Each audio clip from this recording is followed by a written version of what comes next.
Ketika virus atau apapun yang bersifat asing memasuki tubuh manusia, sistem imun kita akan menyerangnya. Namun, proses sistem imun menghabisi virus memerlukan waktu yang lama. Karena untuk mengalahkan infeksi, sistem imun kita harus mencari tahu cara untuk melawannya terlebih dahulu. Sementara proses ini berlanjut, virus akan terus menyebar dan berlipat ganda, dan tubuh yang terinfeksi akan jatuh sakit. Akhirnya, setelah sistem imun tubuh berhasil menghabisi virus, dia akan terus mengingat cara untuk melawannya. Sehingga, jika virus yang sama datang lagi, tubuh kita sudah siap menghadapinya. Jadi pada dasarnya, bisa dikatakan bahwa cara kerja semua vaksin itu relatif sama, yaitu untuk memberi sistem imun kita strategi perlawanan virus tanpa harus melawan virusnya secara langsung.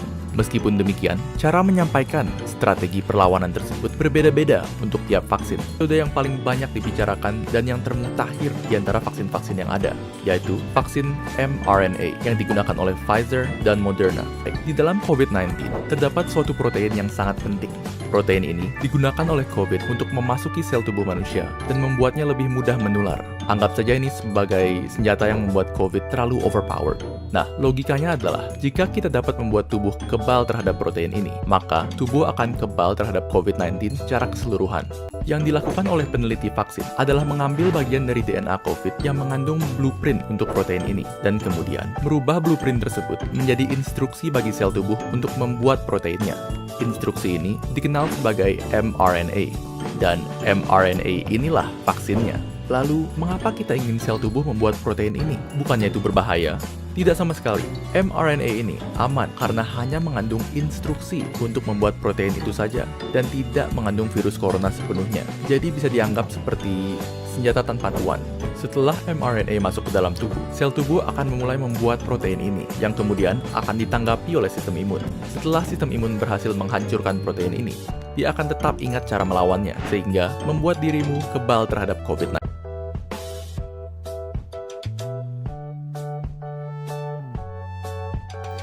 Satu, digital skill merupakan dasar dari kompetensi literasi digital. Digital skill sebagai pengetahuan dasar mengenai landscape digital internet dan dunia maya. 2.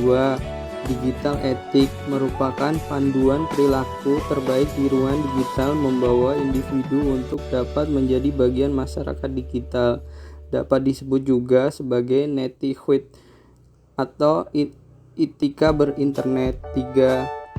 Digital kultur sebagai wujud kewarganegaraan digital dalam konteks keindonesiaan yang termasuk dalam domain kolektif dan formal, di mana kompetensi digital individu difungsikan agar mampu berperan sebagai warga negara dalam batas-batas formal yang berkaitan hak, kewajiban, dan tanggung jawab dalam ruang negara.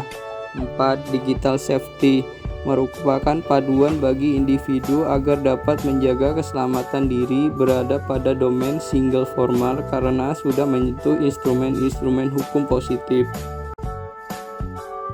Penerapan literasi digital pada kelompok ini adalah yang pertama, digital skills.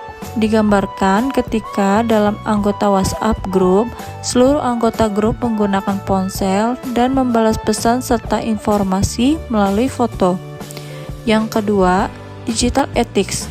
Digambarkan ketika Vian membagikan berita yang masih simpang siur dan meneruskan berita tersebut ke WhatsApp yang diterima oleh Dira sebagai kebenaran. Namun dalam hal lain, Nia langsung memberikan klarifikasi bahwa berita tersebut hoaks. Selanjutnya memberikan portal dan gambar informasi yang terpercaya, dan Vian meminta maaf atas informasi yang salah yang telah diberikannya. Digital kultur digambarkan ketika seluruh anggota grup membaca, menganalisis, dan menelaah informasi kebenaran dan keaktualan yang diberikan oleh Vian di WhatsApp group. Digital safety digambarkan dengan Lisnia memberikan informasi-informasi dari sumber terpercaya dan akurat, kemudian seluruh anggota melakukan double check terhadap berita yang dibagikan.